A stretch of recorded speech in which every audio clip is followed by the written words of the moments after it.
Good morning, and welcome to your weekly message from First Congregational Church, Milford, New Hampshire. I'm your pastor, Al Hoyt. Today is Thursday, February 1st. Wow. Just wow. All day today from 8 a.m. to 5:30 p.m., the Lifeline Health Screening event is going on in the parish house. From 9:30 a.m. to 1:30 p.m., if you're one of those who worships from home, you can come in and pick up your communion elements. At 7:30 this evening will be choir rehearsal.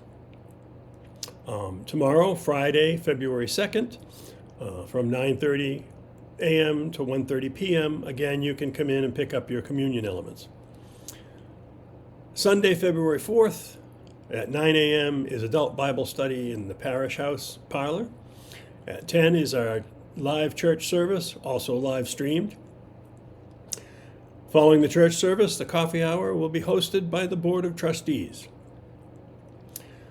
Next Wednesday, February 7th, the diaconate will be meeting here in my office at 10 a.m. Look for a Zoom link sometime that morning. On Thursday, February 8th, I will be at 10 a.m., I'll be at the Bedford Falls Assisted Living Center to conduct my monthly worship service and again, choir rehearsal. So, Ash Wednesday is almost upon us. It's coming up on Valentine's Day. So I have a question for you, and you can give me an email or even give me a phone call if you'd like.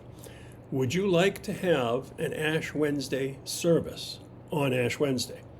Now, in years past, we've done what we call ashes to go. Drive up, get your ashes anytime during the day when I'm here. And then if sometimes we have had a service, sometimes we haven't. Because it's Valentine's Day, I'm going to ask for your input. Do you want to have an Ash Wednesday service? Or is this a good time to say, not this time? Please let me know. But coming up, because Ash Wednesday begins Lent, our Lenten devotionals are here. They're ready to go, and they'll be available starting on February 11th, Sunday, February 11th. They will be here and ready to go. If for some reason you need one sooner, just let me know. We've got them right here. So last week there was a daily devotional comment from Liz Miller, who's one of the still speaking writers, and it was kind of an interesting one, and it kind of made me think, and I hope it does you too. It's called Field of Dreams.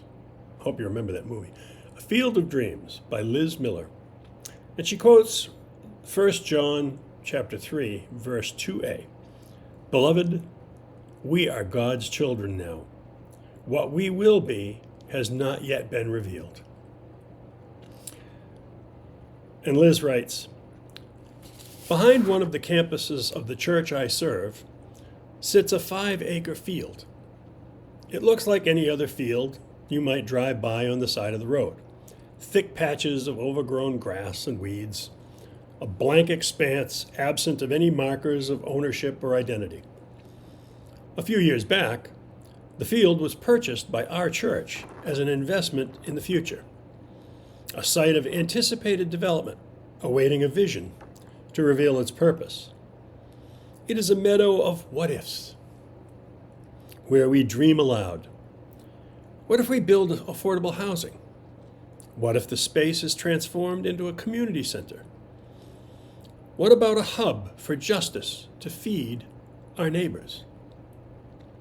Meanwhile, the field has quietly claimed its own purpose. Most days, it's a walking path for folks who live in the neighborhood behind it. Some evenings, it's an exercise yard for a goofy golden doodle who does 2 sweeping laps before jumping back in their humans waiting car. Occasionally, it's a pasture of hospitality, providing parking for mourners at a memorial service, an assurance that there is room for anyone called to gather and grieve in community. The field is just a field, but the field is also the already and not yet of God's realm. When we shift our gaze from a future vision to the ministry of right now, it is clear that God is very much alive in this tiny corner of creation, not waiting for us to declare what we need from God or from the field. Her work has already begun. And Liz offers this prayer. May our dreams of the future emerge from noticing God in our midst today. So I kind of liked it. I kind of like that a lot. It kind of made me think about how do our dreams of the future, how are they shaped by how we see God? Or more importantly, by how God sees us. So I will be doing a memorial service at Smith and Heald on this Friday, the 2nd, at 10 a.m. for Walter R. Nelson, who was a longtime volunteer firefighter in Amherst, and I'll be doing a service there on Friday. And please join me in the Lord's Prayer. Our Father, who art in heaven, hallowed be thy name. Thy kingdom come, thy will be done on earth as it is in heaven. Give us this day our daily bread, and forgive us our trespasses, as we forgive those who trespass against us. And lead us not into temptation, but deliver us from evil. For thine is the kingdom, and the power, and the glory forever. Amen. Several people commented a couple of weeks ago that the clock over my shoulder always says the same time. It's because it's broken.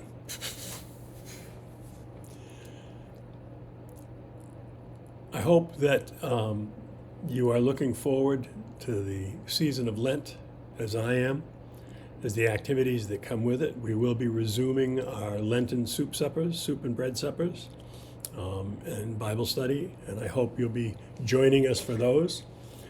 I love things like that, the soup suppers and things like that, because it gives us an opportunity to see what other people enjoy. So, until I see you again, take good care of yourself. Take good care of each other. And God bless you all.